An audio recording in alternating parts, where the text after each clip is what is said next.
So yan, what's up sa inyo mga kawasak. So ngayon ay Thursday at coding tayo, no?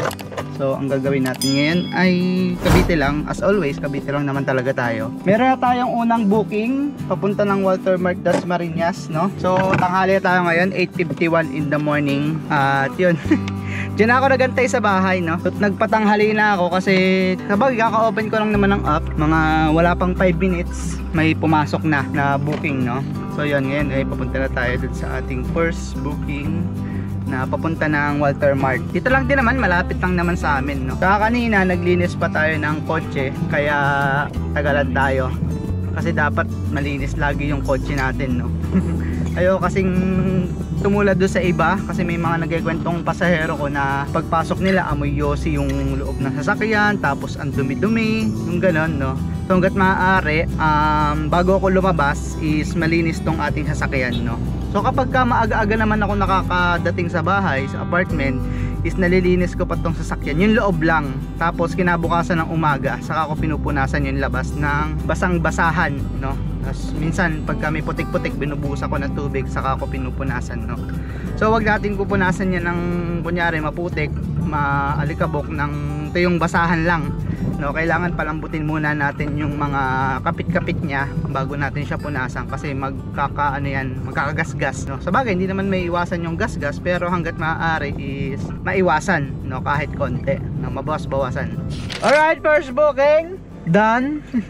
Yan yung maganda, guys, nakikipagkwentuhan sa iyo yung pasahero mo, no? So, nakikipagkwentuhan sila sa akin, mag-anak, kakatuwa sila, mabait sila, mabait. So ngayon, kaka-drop off ko lang sa kanila. Uy, naabot pa natin yung alas 9 pa lang, oh. May yung incentives natin na 3 rides. So nakaisa na tayo. Eh di pag di natin inabot ngayon, eh di mamayang hapon naman. Alright, ngayon naiikot tayo ng Lasal papuntang Congressional. Malay mo makakasimot tayo doon para tuloy-tuloy yung ating biyahe. Wala naman tayong matatambayan dito sa Walter ba to? Sa Walter Mart. Kaya ikot-ikot na lang tayo. Maaga pa naman, wala pa namang casino pasahero dyan sa mall, kaya hindi tayo makakakuha dyan basta-basta ngayon. May baon tayo, butter coconut, para pag minsan medyo kumukulo yung tiyan ko, ay binubuksan ko lang dyan, no? Kinakain ko lang habang nagdadrive ako. So guys, may bago tayong booking. Yan, no? Pick upin ko lang dyan. Yan, pakaliwa dyan. And then drop off natin. Uy, wala pa dun sa ano, wala pa dun sa mismong Aguinaldo Highway, oh. Doon natin i-drop off. So yun, tama din to, 85 pesos lang, pero okay na din, guys, pang ano, pang incentives, no? O diba, padalwa na to, isa na lang, oh. Kaya abot pa natin yung incentives. 9:17 at hanggang alas 10 yung incentives, guys. So yun, guys, kakababa lang, oh. Nakadalawa na tayo. Meron na tayong 206. 206 pesos. So punta ako doon, gusto kong magwiwi, guys. Nawiwi na naman ako. Naihi na naman ako, ewan ko ba, problema ko lagi itong ihi na to. Lagi na lang akong naiihi, pero it's okay kasi sanay na naman ako. Alam ko na yung mga spot kung nasaan ako, kung pwede ako umihi, ano. Maliban lang sa mga ibang part dyan, hindi ko pa sa ulo ko saan ako magwiwi. Amber, Dasmariñas. Tamo, hindi pa tayo nakakawiwi, pero pinasukan na tayo ng booking. Pero iihian ko, way din naman kung saan ko siya i-drop off, no? Hi, nako, thank you Lord. Umaga pa lang, tamo. Wala pa isang oras, maano na natin yung incentives, so hit na natin. 3 agad, kaso nga lang, malapitan lang yan. Siyempre hindi naman tayo makakapagmalayo. Pag malayuan yan, di natin mahihit agad yan. Kasi kung malayuan yan, isang oras pa lang, biyahe pa lang yon. Kung 10 minutes pick up, isang oras biyahe, yung ganun. Pero quality naman yung fare nyan, malalaki din. So ngayon, malapitan lang to. Tsaka pang ano din natin, 13 na lang yung kulang sa ating incentives do sa silver tier ata yun. So ngayon, nakatatlo na tayo, may 10 pa after nito. Hanggang bukas pa yun. So yun, guys, umuwi muna tayo sa bahay kasi kumain tayo, no? So ngayon may booking na tayo ulit. Pupunta to ng Salawag, guys. Malapit lang dito. Ayos, jackpot si Kawasak. So doon lang sa may kantuhan namin doon. Doon ko lang siya pipick upin.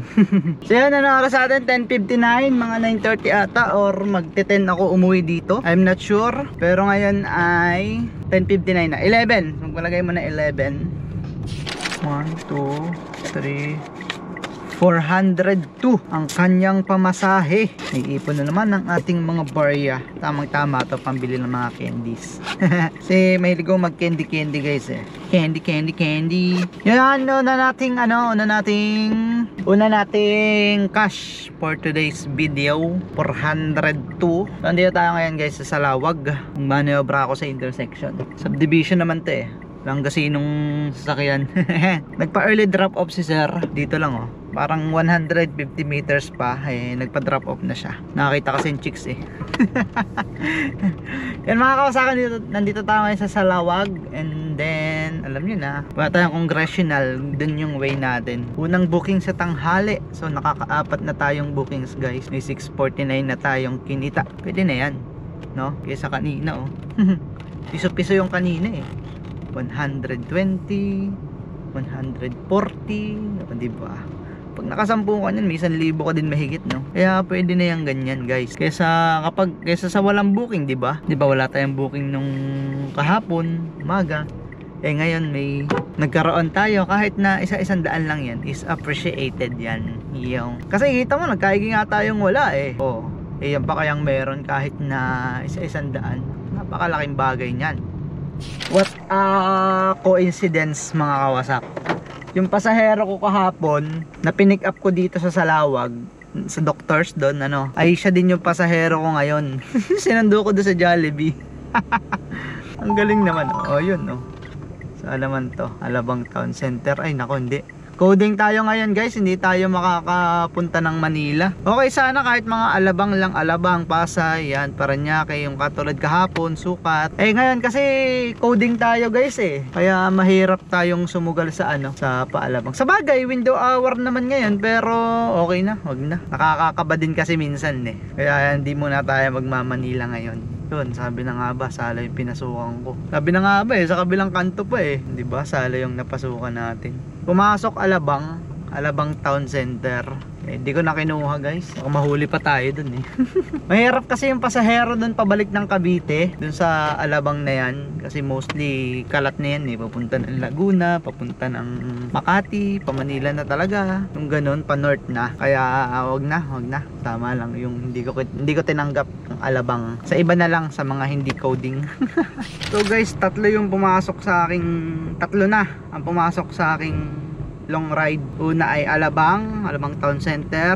Sunod ay Santa Maria, Bulacan. 1.5 yun. 1.5 mahigit. Sunod ngayon Las Piñas. I-coding ako. Kinakancel ko yun. Ang baba na ngayon ng acceptance rate natin. Hindi natin makukuha yung incentives guys. 71% na. 80% yung 80% ang minimum. Kasi 71 na lang. Kailangan natin complete 3 rides in a row to fulfill the criteria. Ewan ko, na-record na yung isa ko pang ignore. Patay tayo dyan. Lalo tayong di bibigyan ng pasahero. Pagkaganyan guys, oo. Lalo tayong hindi mabibigyan ng pasahero nyan. So mga kawasak ko, ayun, 62 na lang. Complete 7 more rides in a row to fulfill the criteria. My God, baliwala yung natin kayo ng umaga. Yung ating incentives. Hindi na makukuha yan. Pero depende. Kung makapito tayo mamaya na sunod-sunod na puro Cavite eh di mapupulpil yan. Pero kapag hindi, ay nako, patay na tayo dyan. Dahil mga kawasakan, dito tayo ngayon sa Dasma pa din. Naghanap lang ako ng matatambayan ko. Kasi wala eh. Ang haba na ng nirolling natin. Walang biyahe. Kaya kailangan na nating tumigil muna. Mag-antay na muna ng booking. So ang dami oh. Puro puro pa Manila eh. I-coding pa tayo ngayon. Wala eh. Sa bagay, yaka mo na. Yan talaga ang buhay. So nakaka 5 jobs pa lang tayo maghapon. So guys, hindi ko alam kung mababan ba ako or masususpend or hindi, no? Kasi yung isa nating pasahero, pinikap ko dito sa bayan ng Dasma, papunta ng Silang. So wala pa kami sa SM. Pinabalik niya kasi nag-LBM daw siya. Sabi ko, ma'am, pag dinrap sabi ko pa change location ng drop off, pa uwi ulit or somewhere na malapit lang do sa bahay nila. Eh ayaw na mag-change location dun sa apps niya. So tinigil ko muna. Minadali niya ako. Sabi, kuya, i-go muna para habang inaayos ko to, uma-under na tayo. Siguro taing-tain na, no? So sabi ko nga sa kanya, ma'am, kapag di naayos yan, kapag dinrap off ko po yan ulit dun sa bahay nyo, is yung naka-grab pay, makakaltas po kayo ng kung magkano yung bayad nyo, as is po yan. Kasi kapag na-change nyo po malapit sa inyo, yun lang po yung mababayaran nyo. So okay lang daw, basta daw makabalik siya sa kanila. Sabi ko sa gasolinahan, ayaw, nahiya din ata, no? So yun, sabi ko naman sa kanya, sige po, okay, payag naman din siya na ang ibawa sa kanya ay yung pamasahe niya na papunta silang, ang laki din yun, 300 plus guys, 378, magkano yung total nun, total na pamasahe, 454. So hindi pa kami nakakalayo, pinabalik na niya. So ayun, nung binaba ko siya dito, hinanap ko yung report, hindi ko na makita kung paano mare-report yon, kasi baka mamaya masuspend tayo. So ayun, dinrap off ko na lang, tapos hindi ko makita sa report. Ang ginawa ko na lang ay dun sa rate, nirate ko siya ng 3 star, tapos may comment doon, baka kasi dun basahin, no, dun basahin ang IT ng Grab, edi at least medyo absuelto tayo doon, kasi syempre willing naman ako ihatid siya doon, bakit ba hindi, namamasada naman talaga tayo, natatai daw siya, nag-LBM. Sabi ko nga sa gasolinahan, ayaw naman, hintayin ka lang ako, mag-add na lang siya ng konti, kung hindi naman, wala naman ako magagawa. So yan mga kawasak, ngayon ay wala pa ulit tayong booking, so hindi ko lang kung saan ako mag-aantay. So hindi tayo way papunta sa apartment ko, at doon ulit tayo mag-aantay katulad nung kanina guys, doon sa pinag-antayan natin kanina. Malilim kasi doon. Ay, pwede dito, pwede dyan. Sige, una na kayo, dyan ako pagpapark. Sarap dito, ang lilim mo. So alam, parang delikado tayo dito. May mangga ba? May mangga. May mangga dali tayo ng mangga, tayo dyan. Basag windshield natin, bunga kaya? Wala namang bunga guys, so far wala namang bunga. So yun lang mga kawasak, dito muna ako habang gaantay muna ang booking dito, no. So ngayon ay alas 3 na lang hapon, 3:20. Ano oras ba tayo lumabas? Ano bang oras yung first booking natin? Nakawalong bookings na tayo maghapon. 8:48, pagpalagay mo na 9, 10, 11, 12, 1, 2, 3, 6 hours guys. So 6 hours, meron tayong kinitang 1,388, no? So pwede na siguro to. So may gagawin kasi ako sa bahay, may hanapin akong documents para ipasa dun sa Japanese, no? Kaya kailangan ko umuwi ngayon kasi oras na, 3:21, matatapos na ang office hours. Kaya I need to go home para ma-submit agad yung hingin niyang dokumento, no? So yun, hindi, alam nyo guys, nung na-target nating incentives ay nabaliwala, para lang sa kaalaman nyo guys. So pakita ko sa inyo. So yan, no, incentives, ito okay, yung ating magiging silver tier, 5 na lang booking, so kaya ko naman siguro bukas yan. Tapos ito, yan, no, naging 66.7 na lang yung acceptance rate natin guys, kasi 4 lahat ang dumating na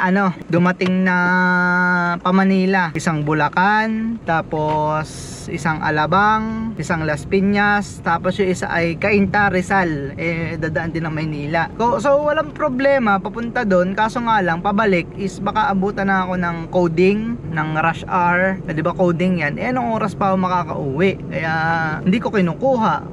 Okay sana kung kung hindi tayo coding ngayon, Thursday nga ngayon, so coding talaga. So hindi ko tinatanggap. So naka-4 na bigay. So may mga nakaraan naman na almost maghapon na walang binibigay sa akin pa Manila Ayun, papuntang Paranaque, isa lang, ganon, parang ganon, tinatakbo ko naman. So ngayon, my god, 4. Ang masama, yung 3 sunod-sunod, tapos nagkaroon ako ng 2 booking, tapos another naman, yung huli, yung Cainta, Rizal. So hindi ko kinuha, kasi paano naman ako pauwi niyan?